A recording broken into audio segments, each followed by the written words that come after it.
अब सतवंती होकर बैठी जब लूट लिया संसार। श्रीलंका का हाल कुछ वैसा ही है। श्रीलंका अब पाकिस्तान के खिलाफ बौखलाया है। आखिर ऐसी कौन सी वजह हो गई? तो वहीं दूसरी तरफ फ्रांस, अमेरिका, ऑस्ट्रेलिया और भारत अकूस के मामले में अभी ये चार देश दुनिया के जियोपॉलिटिक्स में बड़े जोर शोर से लिए जा ही रहे थे कि इस बीच में कूद गया है उत्तर कोरिया। फ्रांस के मामले में उत्तर कोरिया ने अब क्या कहा है? तो सबसे बड़ी खबर, टीटीपी के बड़े कमांडर को उड़ाया पाकिस्तानी सेना ने। तो वहीं तालिबान ने लिया पाकिस्तान के सर्वनाश का संकल्प। इसके अलावा बहुत कुछ, आइए जानते हैं इन खबरों को विस्तार से। दुनिया भर में इस वक्त गरमाया हुआ है मुद्दा फ्रांस और ऑस्ट्रेलिया और अमेरिका के बीच का। बाइडेन ने जहां इस मुद्दे को सुलझाने के लिए मीटिंग बुलाने तक की बात कह दी, तो वहीं फ्रांस मूड में दिख नहीं रहा है। फ्रांस अभी भी बौखलाया हुआ ही है और फ्रांस को ऐसा लगता है कि इन सब के पीछे बाइडेन और अमेरिका का एंग्लो स्फीयर वाला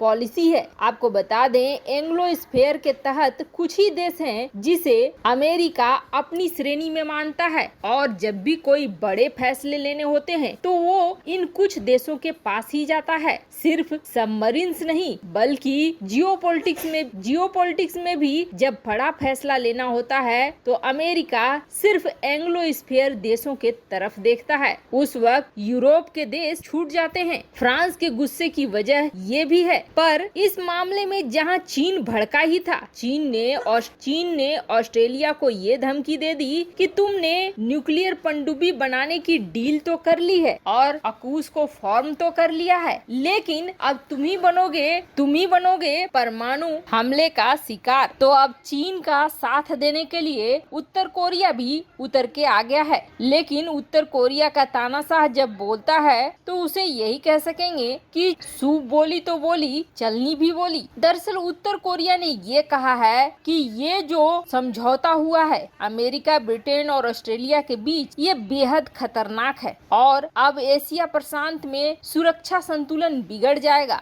हथियारों के पाने की होड़ को बढ़ावा मिलेगा। ये शब्द सुनकर कुछ ऐसा लगा जैसे कानों पर यकीन नहीं हुआ। ये वो कह रहा है उत्तर कोरिया जिसने परमाणु हथियारों का जखीरा बना के रखा हुआ है। उत्तर कोरिया का कहना है कि हम समझौते पर नजर रख रहे हैं और अगर हमारी सुरक्षा पर कोई भी असर पड़ा तो हम जवाबी कार्रवाई कर देंगे। दरअसल उत्तर कोरिया और चीन दोनों को ये लग रहा है कि ये संगठन उनके ऊपर कार्रवाई कर सकता है। ब्रिटेन और ऑस्ट्रेलिया की तो उत्तर कोरिया के साथ कुछ खास नहीं, लेकिन अमेरिका की दुश्मनी बहुत ज्यादा है। तो वहीं चीन के खिलाफ तो ये तीनों ही देश हैं। पर ये संभावना जताई जा रही है कि उत्तर कोरिया चीन के समर्थन में इस तरह के बयान दे रहा है, या फिर ये कहें कि चीन ने उत्तर कोरिया को ये समझाया है कि इससे तुम्हें भी खतरा है। खैर, ये फॉर्म तो हो ही गया है। इसके साथ साथ भारत के साथ जो फ्रांस का एक मल्टी ऑर्डर चैनल बन रहा है वो भी पाकिस्तान के आंखों में खटकने लगा है। पाकिस्तान की तरफ से ये बयान आया है कि फ्रांस के साथ हम अच्छी दोस्ती रखना चाहते हैं पर फ्रांस हमसे दूर होता जा रहा है। शायद पाकिस्तान ये भूल गया कि पिछले ही साल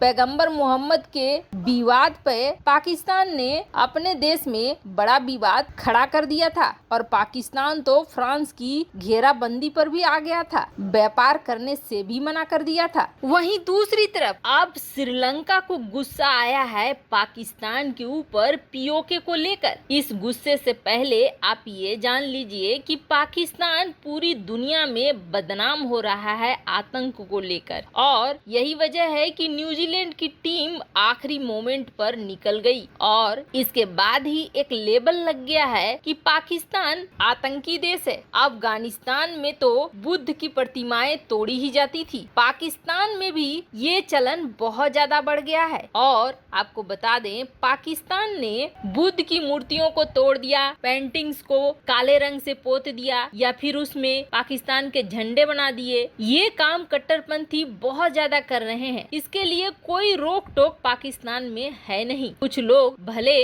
निंदा कर देते हैं लेकिन ज्यादातर लोग समर्थन में ये कहते हैं कि पाकिस्तान एक इस्लामिक देश है और इस्लामिक देश में हम मूर्ति पूजा नहीं करते हैं, हम पेंटिंग्स की पूजा नहीं करते हैं, इसलिए हमारा हक है कि हम उन सारी चीजों को तोड़ दें, बर्बाद कर दें। आपको बता दें, पाकिस्तानी राष्ट्रपति जब श्रीलंका गए थे तो उन्होंने ये कहा था कि हमारे यहाँ भी इस तरह की मूर्तियाँ हैं, हम एक दूसरे के यहाँ धार्मिक टूरिज्म को बढ़ा सकते हैं। आप हमारे यहाँ बौद्ध धर्म के मानने वाले हो, हमारे यहाँ आइए, टूर कीजिए, अपने लोगों को बोलिए। पर अब जिस तरीके से पीओके के बलूचिस्तान एरिया में जहां पर बहुत ज्यादा चीन के प्रोजेक्ट्स चल रहे हैं और उस प्रोजेक्ट्स का सबसे बड़ा भुगतान बौद्ध धर्म को करना पड़ रहा है, जो भी कलाकृतियां, मूर्तियां या फिर पेंटिंग्स मिल रहे हैं उन्हें बड़ी बेरहमी से तोड़ा फोड़ा जा रहा है और बर्बाद किया जा रहा है। इसी को लेकर श्रीलंका ने पाकिस्तान को लताड़ लगाई है और पाकिस्तान के साथ सांस्कृतिक रिश्ते को लेकर भी बात कह दी है कि इससे हम दोनों का रिश्ता जरूर प्रभावित होगा।